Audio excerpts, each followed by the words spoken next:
Yeah, this motherfucker's working. Hey, Tubi people, you got your Hollow Man Mud Duck back at you. December 6th. Oh, yeah. Happy 41st, Jason, you little redheaded bastard, wherever your ass is. Been about 5 years since we talked, and it might be another 5 years, but happy birthday anyways, you little fuck. So, quick update on the insanity up here in the woods. Hold on a second here. Bought this just for this.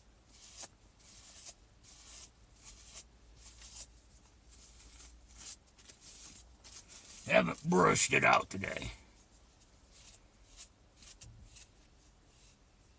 That's better.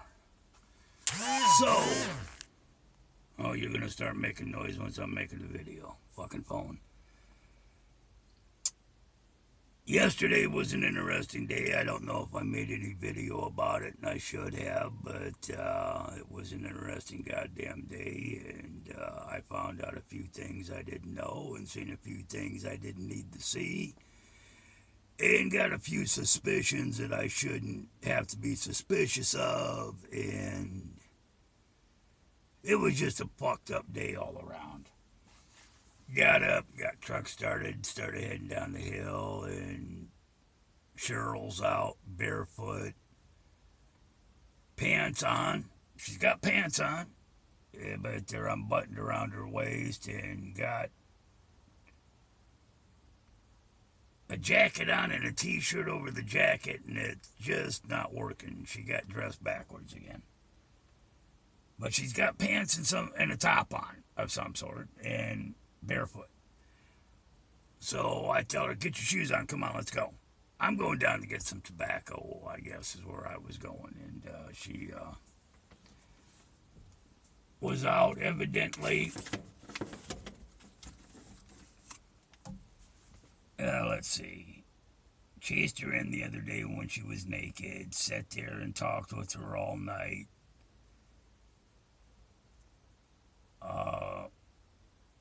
Her brother come up and started spouting more religious stuff at her. Now her brother is Jesus this, Jesus that, Lord leads, yada, yada, yada. Me and him had a long fucking discussion the other day on religion because he said hope. He keeps bringing up hope, hope, hope. Well, hope in one hand, shit in the other. See which one weighs more. I had to break down to him is you hope. He quoted some Bible verse about Jesus, said something about hope. And I said, look, hope doesn't do you any good. You can hope for everything. You can wish. Hope is like a wish. Hope doesn't do you any good without faith. Everything is based on faith. Do you hope you're going to heaven, or do you have faith and believe you're going to heaven? Does following Jesus give you the hope of going to heaven, or does following Jesus give you the faith that you're going to heaven? And he forgot I'm an ordained minister besides my many other things that I have accomplished in my lifetime. I don't practice anymore. I mean, I'm not a backsliding Christian. It's like I am a firm believer in God.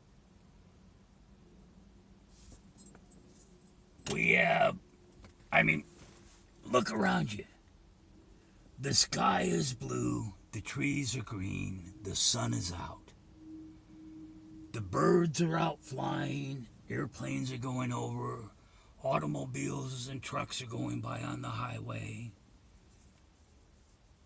It's a beautiful day. We're all alive. How can there not be a God for all this?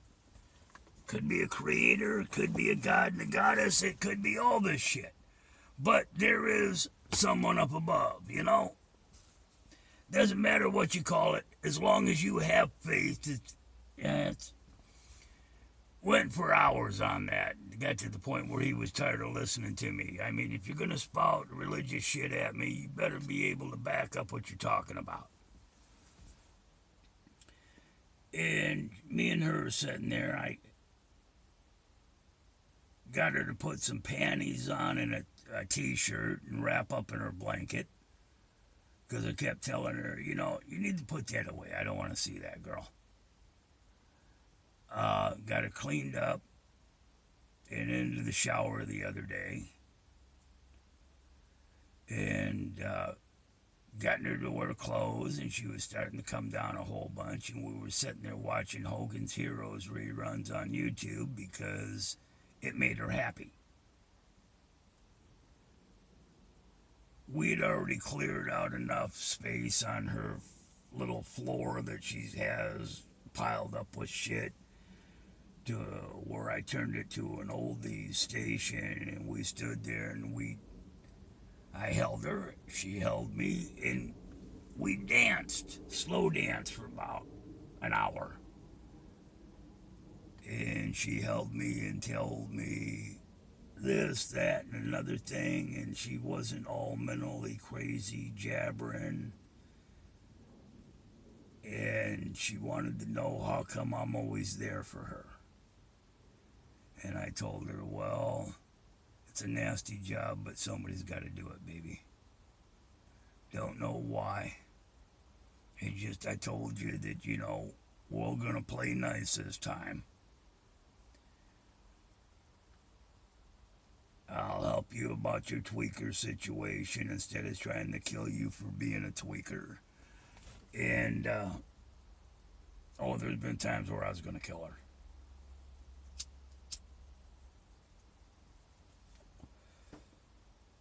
There have been times where I was going to actually kill her. 2:30 in the morning up here stealing batteries out of my vehicle so she can have money to go get dope with. Oh, yeah. The only thing that saved her ass was Jeanette. So that goes back about 3 years.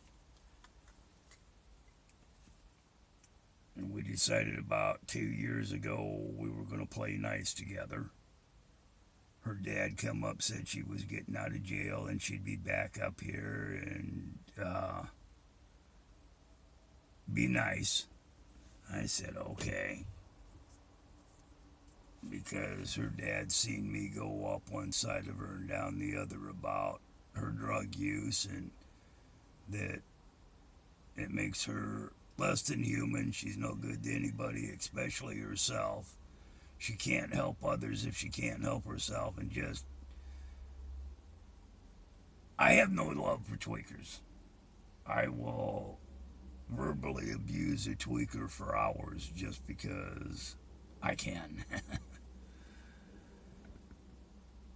And I agreed to play nice with her, and this is about 2 years ago, and I've been being nice and fixing her trailer and her plumbing and her water and anything that breaks down in her trailer, and kind of keep an eye on her for her dad and chase strange men off. And that's how I met this guy, Sean, she'd hooked up with this last time. He was sitting at the end of the driveway, and as I pulled down to the end of the driveway, rolled down my window and asked him, "Is there any fucking reason you're blocking my driveway, motherfucker?"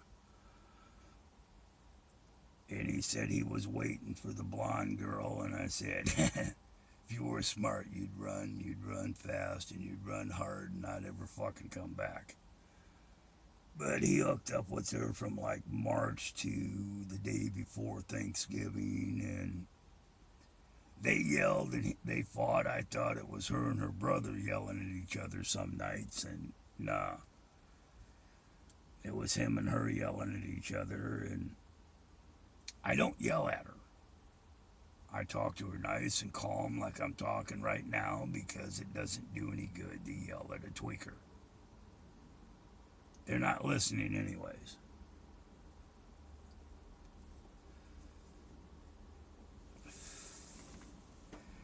So we sat down and we watched this Hogan's Heroes, and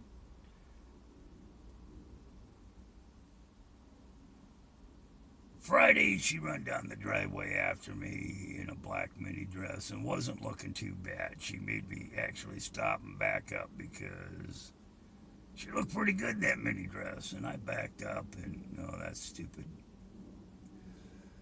Stupid thing to say, but she did.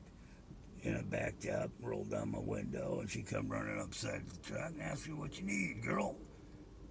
And she reached in and gave me a hug with both arms and gave me a big kiss on the lips and told me she loved me and she couldn't let me go for the day without telling me she loved me. Okay.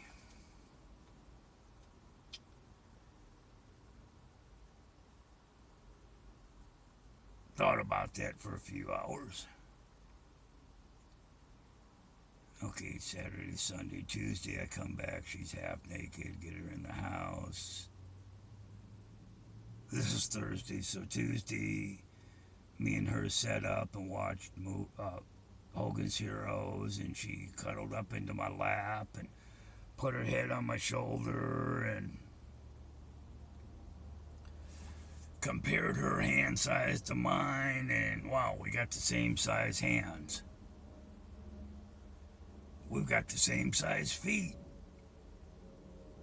We basically got about the same nose and head shape. And she kept telling me that we match up and we're perfect for each other. And I was starting to get a little skittish.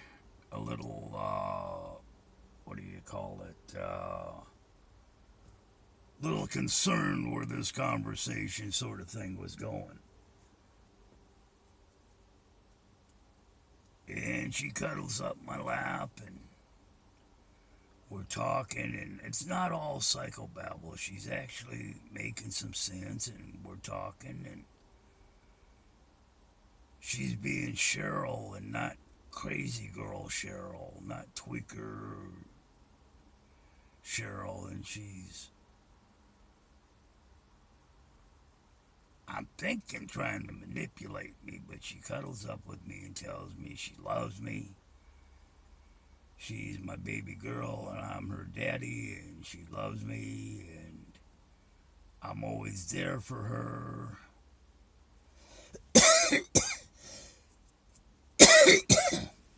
I don't run out on her. She knows that if she needs something, I'm always there for her. And she loves me for it. And, ooh, that was a close one out on the highway. And somebody pulled out from the side street and didn't get into it and get up to 50 as this big diesel flatbed was doing 50. He did a little Jake break in there. So,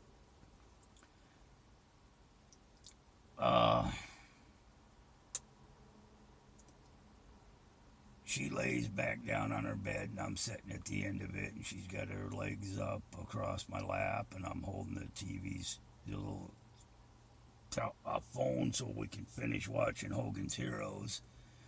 And evidently I fell asleep. And I wake up to her getting up saying she needs a cigarette and rolling one. And I said, that sounds like a good idea. So I get up and grab my coat and my hat because it's like 34 degrees out.